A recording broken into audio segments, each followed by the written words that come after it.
Hello friends, ओम श्री गणेशाय नमः। जय श्री कृष्णा। आप सभी का स्वागत है आपके अपने YouTube चैनल पर।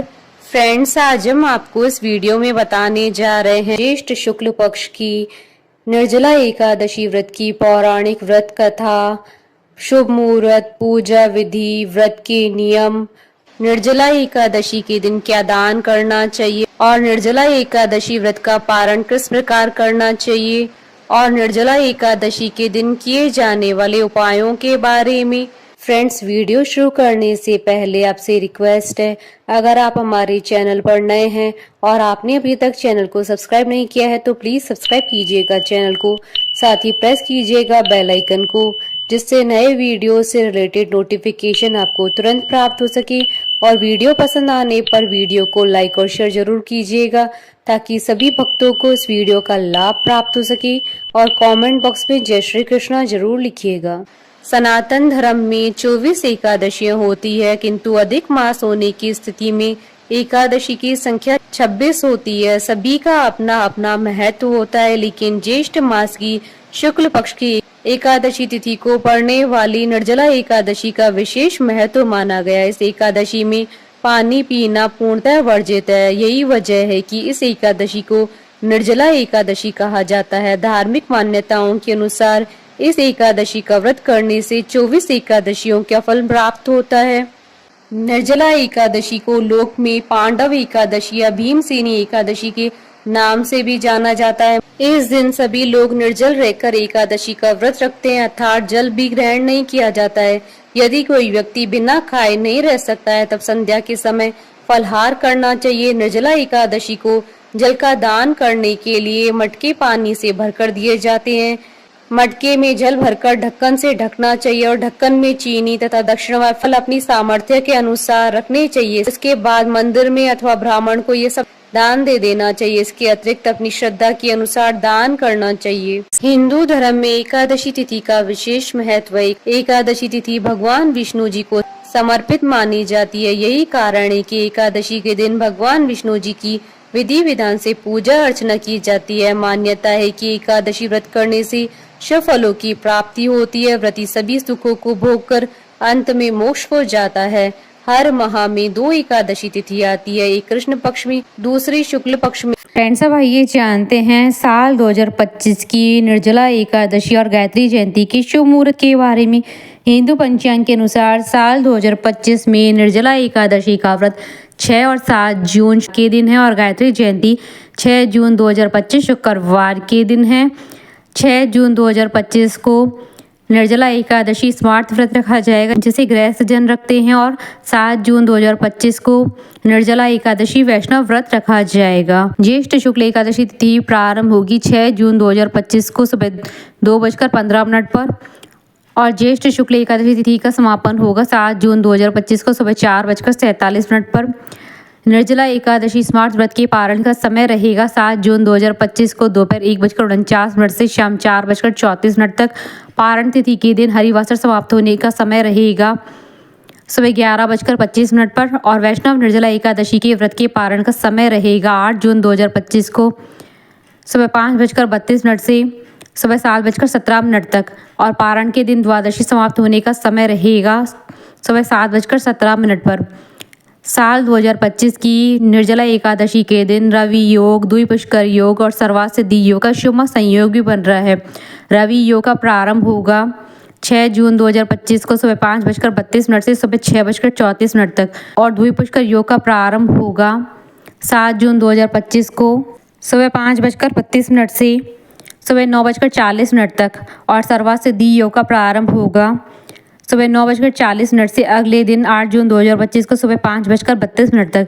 इन योगों के बनने के कारण साल 2025 की निर्जला एकादशी का महत्व कई गुना अधिक बढ़ जाता है। इन योगों में निर्जला एकादशी के व्रत करने से आपको एकादशी के व्रत का दुगना फल प्राप्त होगा और आपकी सभी मनोकामनाएं शीघ्र ही पूर्ण होंगी। फ्रेंड्स, आप हमारे चैनल पर ज्वाइन बटन को दबाकर हमारे चैनल के मेंबर भी बन सकते हैं। हम हमारे चैनल के मेंबर्स के कमेंट्स को टॉप प्रायोरिटी पर रखकर उनका रिप्लाई करते हैं। फ्रेंड्स, अब आइए जानते हैं निर्जला एकादशी व्रत के दिन भगवान विष्णु जी की आराधना करने की पूजा विधि के बारे में। सबसे पहले श्री हरि का स्मरण करें, इसके बाद नित्य कर्मों से निवृत्त होकर पानी में गंगा जल डालकर स्नान करें। अब आचमन कर व्रत का संकल्प लें। इसके बाद सूर्य देव को अर्घ्य दे। सूर्य देव को जल अर्पित करने के बाद भगवान विष्णु जी की पूजा पीले पुष्प, फल, अक्षत और चंदन से करें। फिर ओम नमो भगवते वासुदेवाय मंत्र का जप करें। इसके बाद निर्जला एकादशी की कथा करके आरती करें। इस दिन निर्जला उपवास रखने का विधान है। रात्रि में भजन कीर्तन करें। द्वादशी के दिन शुद्ध होकर व्रत पारण मुहूर्त के समय ही व्रत खोले। सबसे पहले भगवान विष्णु जी को भोग लगाएं। भोग में कुछ मीठा जरूर शामिल करें। इसके बाद सबसे पहले भगवान का प्रसाद सबको बांटे। ब्राह्मणों और जरूरतमंदों को यथाशक्ति दान देकर स्वयं भी प्रसाद ग्रहण करें। ध्यान रहे कि इस दिन व्रत पारण के बाद ही आपको जल का सेवन करना है। फ्रेंड्स, अब आइए जानते हैं निर्जला एकादशी के दिन किए जाने वाले उपायों के बारे में। निर्जला एकादशी पर नमक का दान करने से बुरा समय दूर होता है और श्रेष्ठ भोजन की प्राप्ति होती है। एकादशी के दिन तिल का दान करने से शक्ति मिलती है और मृत्यु का भय दूर होता है। निर्जला एकादशी के दिन जो व्यक्ति घी का दान करता है उसकी शारीरिक कमजोरियां दूर होती है। एकादशी के दिन कपड़ों का दान करने से आपकी उम्र बढ़ेगी और आपकी काया निरोगी रहेगी। निर्जला एकादशी के दिन जो लोग अनाज का दान करते हैं उनके घर में कभी भी अन्न की कमी नहीं रहती है, हमेशा अन्न के भंडार भरे रहते हैं। निर्जला एकादशी के दिन भगवान को गुड़ का भोग लगाने से वह शीघ्र प्रसन्न होते हैं। जो व्यक्ति गुड़ का दान करता है उन्हें हमेशा शुद्ध और मनचाहा भोजन प्राप्त होता है। निर्जला एकादशी पर ओम नमो भगवते वासुदेवाय मंत्र का जाप करें। इस दिन गोदान का भी विशेष महत्व होता है। निर्जला एकादशी के दिन आंवले का रस डालकर स्नान करने से बहुत ही पुण्य फल प्राप्त होता है। शास्त्रों के अनुसार जो ऐसा करता है उसके समस्त पाप नष्ट हो जाते हैं। निर्जला एकादशी पर भगवान विष्णु जी को पीले फूल चढ़ाएं, इससे आपकी हर मनोकामना पूर्ण होगी। इस दिन भगवान शिव और माता पार्वती जी की पूजा का विशेष महत्व होता है।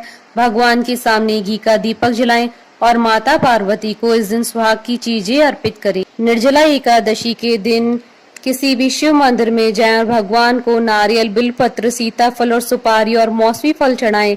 इससे आपकी सभी मनोकामनाएं शीघ्र ही पूर्ण होंगी। मान्यता है कि इस दिन जो स्वयं निर्जल रहकर ब्राह्मण या जरूरतमंद व्यक्ति को शुद्ध पानी से भरा घड़ा दान करता है उसे जीवन में कभी भी किसी बात की कमी नहीं रहती है, हमेशा सुख समृद्धि बनी रहती है। फ्रेंड्स, अब आइए जानते हैं निर्जला एकादशी व्रत के नियमों के बारे में। धार्मिक ग्रंथों के अनुसार एकादशी के दिन भूलकर भी चावल नहीं खाने चाहिए। विष्णु पुराण के अनुसार एकादशी पर चावल खाने से पुण्य फल नष्ट हो जाते हैं।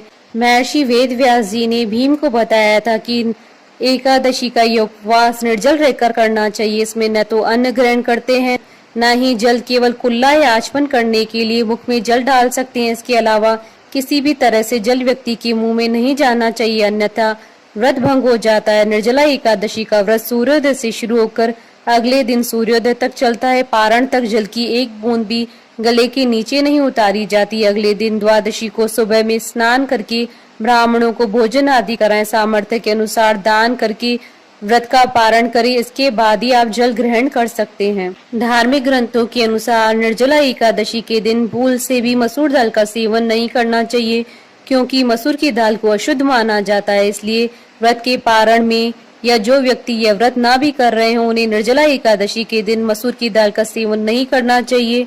ग्रंथों के अनुसार निर्जला एकादशी के दिन सेम का सेवन नहीं करना चाहिए। मान्यता है कि इस दिन सेम का सेवन करने से संतान को हानि होती है। इस दिन व्रती के परिवार के सभी सदस्यों को भी सेम नहीं खानी चाहिए। साथ ही व्रती को पारण के दिन भी इसका भूल से भी सेवन नहीं करना चाहिए। ग्रंथों के अनुसार निर्जला एकादशी के दिन लहसुन प्याज भी खाना वर्जित होता है। ग्रंथों के अनुसार निर्जला एकादशी के दिन व्रती या फिर उसके घर के सदस्यों को मीठा पान नहीं खाना चाहिए।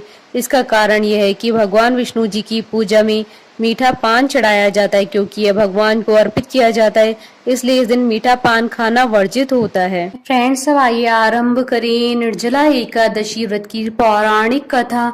भीमसेन व्यास जी से कहने लगी कि हे पितामह, भ्राता युधिष्ठिर, माता कुंती, द्रौपदी, अर्जुन, नकुल और सहदेव आदि सब एकादशियों का व्रत करने को कहते हैं, परंतु महाराज मैं उनसे कहता हूँ कि भाई मैं भगवान की शक्ति पूजा आदि तो कर सकता हूँ, दान भी दे सकता हूँ, परंतु भोजन के बिना नहीं रह सकता। इस पर व्यास जी कहने लगे कि हे भीमसेन, यदि तुम नरक को बुरा और स्वर्ग को अच्छा समझते हो तो प्रतिमास की दोनों एकादशियों को अन्न मत खाया करो।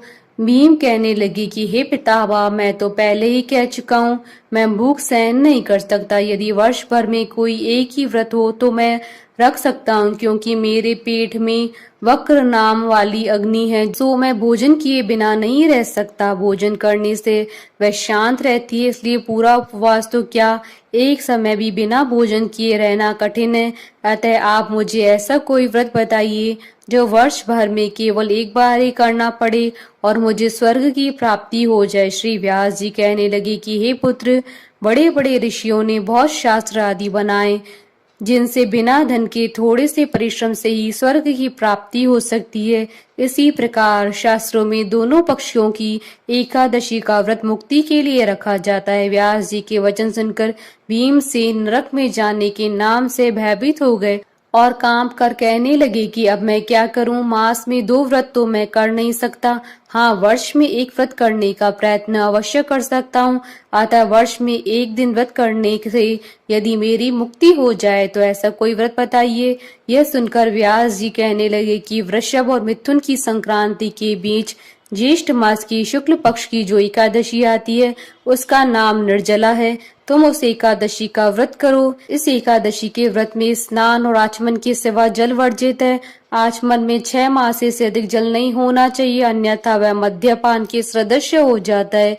इस दिन भोजन नहीं करना चाहिए, क्योंकि भोजन करने से व्रत नष्ट हो जाता है। यदि एकादशी को सूर्योदय से लेकर द्वादशी के सूर्योदय तक जल ग्रहण न करें तो उसे सारी एकादशियों का व्रत का फल प्राप्त होता है। द्वादशी को सूर्योदय से पहले उठकर स्नान आदि करके ब्राह्मणों को दान आदि देना चाहिए। इसके पश्चात भूखे और सुपात्र ब्राह्मण को भोजन कराकर फिर आप भोजन कर लेना चाहिए। इसका फल पूरे 1 वर्ष की संपूर्ण एकादशियों के बराबर होता है। व्यास जी कहने लगे कि हे भीमसेन, यह मुझको स्वयं भगवान ने बताया है। इस एकादशी का पुण्य समस्त तीर्थों और दानों से अधिक है। केवल 1 दिन मनुष्य निर्जल रहने से पापों से मुक्त हो जाता है। जो मनुष्य निर्जला एकादशी का व्रत करते हैं उनकी मृत्यु के समय यमदूत आकर नहीं घेरते हैं, वरन भगवान के पार्षद उसे पुष्पक विमान में बिठाकर स्वर्ग को ले जाते हैं। अतः संसार में सबसे श्रेष्ठ निर्जला एकादशी का व्रत है, इसलिए यत्न के साथ इस व्रत को करना चाहिए।